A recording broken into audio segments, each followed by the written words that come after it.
सारी माया तो ज्ञानी की सेवा में लग जाती है, तो उसको तो कुछ करने की भी जरूरत नहीं, वो तो सोचेगा भर और सारी प्रकृति हिल जाएगी उसके लिए। लेकिन वो अपनी समाधि छोड़ देता है और अपने अपने शिष्यों और अपने उन भावी जिज्ञासुओं को समय देने के लिए अपने आप को उपलब्ध करा देता है। तो सबसे बड़ी बात है ना ये। इसलिए शास्त्र ये कहता है कि कोई धन का दान दे, कोई वस्त्र का दान दे, कोई गाय भैंस का दान दे, कोई करोड़ों अरबों रुपए का दान दे, ये सब छोटे हैं। ज्ञानी जिस ज्ञान को दान में देता है उस ज्ञान के सामने बाकी दुनिया की कोई चीज टिकती नहीं है। तो शरीर मन बुद्धि में नहीं हूं, पर इसका अर्थ ये नहीं है कि शरीर का जो स्वभाव है वो स्वभाव नहीं। वात पित्त कफ का शरीर बना है तो वो तो फंक्शन करेगा, इसीलिए ज्ञानी को बहुत ध्यान देना पड़ता है। वो ध्यान देता ही है, उसका अनुशासन डिसिप्लिन है ना, तो उस डिसिप्लिन में वो कुछ ऐसा करता ही नहीं है जिससे शरीर में कुछ बिगड़ जाए। प्रारब्धवश कोई रोग आ जाए तो उस रोग से वो, अगर वो खुद आयुर्वेद की समझ रखता है तो वो उससे दूर कर देगा, नहीं तो नेचुरोपैथी से कर लेगा, जरूरत पड़ेगी तो डॉक्टर का भी सहारा ले लेगा। लेकिन ज्ञानी मन के रोगों से कभी पीड़ित नहीं होता। शरीर के देखो, आदि दैविक, आदि भौतिक और आध्यात्मिक 3 दुख हैं। मालूम जो मैंने बोले शब्द अभी, राइट? हाँ, अब ये तीनों दुख सबके रहेंगे, बस फर्क ये है कि ज्ञानी के आध्यात्मिक दुख नहीं होता। जो संसार से संबंधित है, ऊंच नीच, वो नहीं है। लेकिन जैसे जब कबीर साहब ने शरीर छोड़ा है तो उनके शिष्य धर्मदास रोए।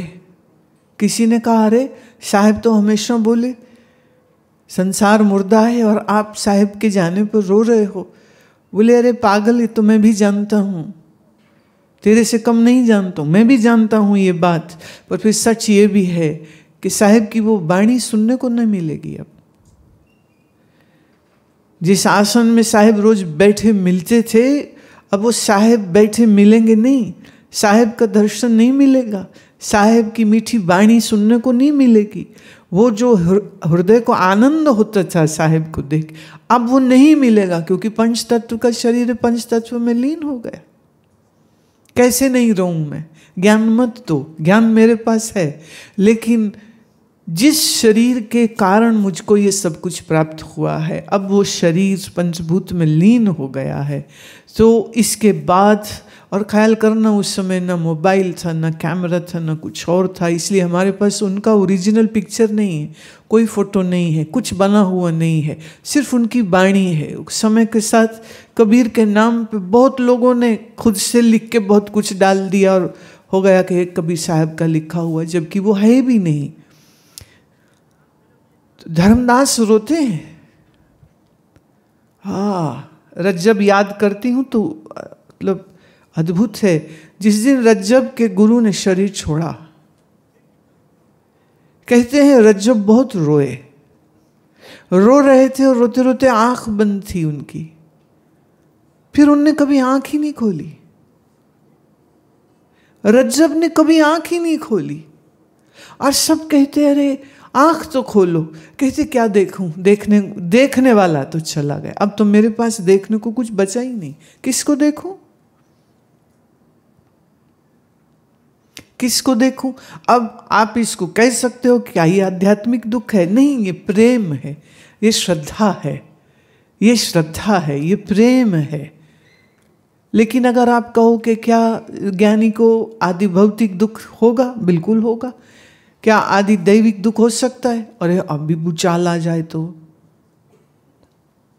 वैसे हाँ, हम तो बहुत ही ढीठ हैं, हम क्या बताएं। कई साल पहले जब गुजरात में सबसे ज़्यादा नुकसान हुआ था भुज में, तब उस समय पर मैं लुधियाना में सत्संग कर रही थी, हॉल में, बैंक्वेट हॉल में था। कोई 600 करीब लोग बैठे हुए थे। और हुआ यूं कि एक बार मुझे लगा कि मेरा आसन हिला। अब हम तो मस्ती में हैं तो हम ही हिल रहे होंगे मस्ती में। हुआ यूं कि जो लोग जैसे ना बहुत लोग दीवार के साथ लग के बैठते हैं, अब उनको भी महसूस हो गया। जो बिल्कुल ज़मीन पे बैठे उनको नहीं पता। फिर मेरी आंख के सामने जो एक शैंडलियर था, झूमर था, वो लगा हिलने, तो किसी ने चीख मार दी, तो भूचाल आ गया।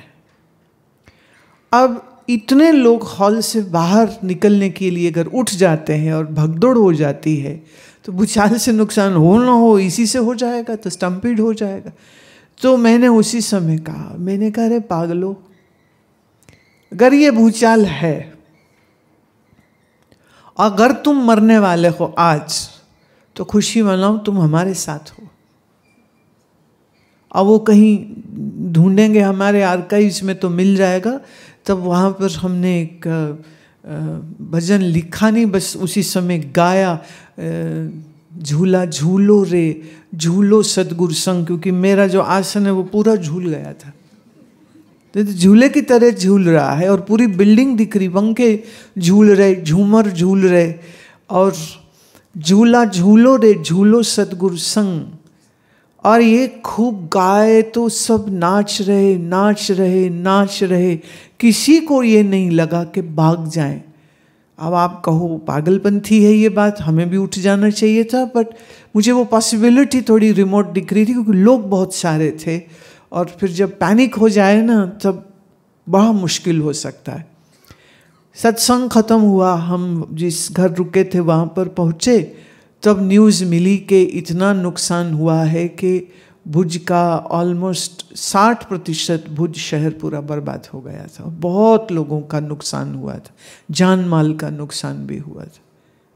लेकिन जब भूचाल हो रहा था, हम लोग उसका मजा ले रहे थे। भैया झूला बन गया बिल्डिंग, झूलो, ईश्वर झूला रहे हैं, झूलो।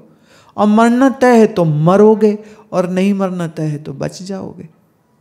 तो अभी मैं यही तो बोल रही हूँ, तुम शरीर नहीं हो। भागने की जगह होती तो चलो मैं कहती भाई खुले में चले जाओ, या ज़्यादा एग्जिट्स होते तो भी अच्छा था। उसका एक मेन एंट्रेंस था और फिर एक मेरा साइड का एंट्रेंस एग्जिट था, बस दो ही थे, लोग बहुत सारे थे। भूचाल तो थम गया, पर हमारे कीर्तन का तो वो भूचाल चले ही चला गया। वो काफ़ी लंबा, सब गाए गाए गाए, बाद में पता चलेगा। और सब लोग कहते आज मृत्यु को सामने देखा। मैं मृत्यु को देखा कि गुरु को देखा?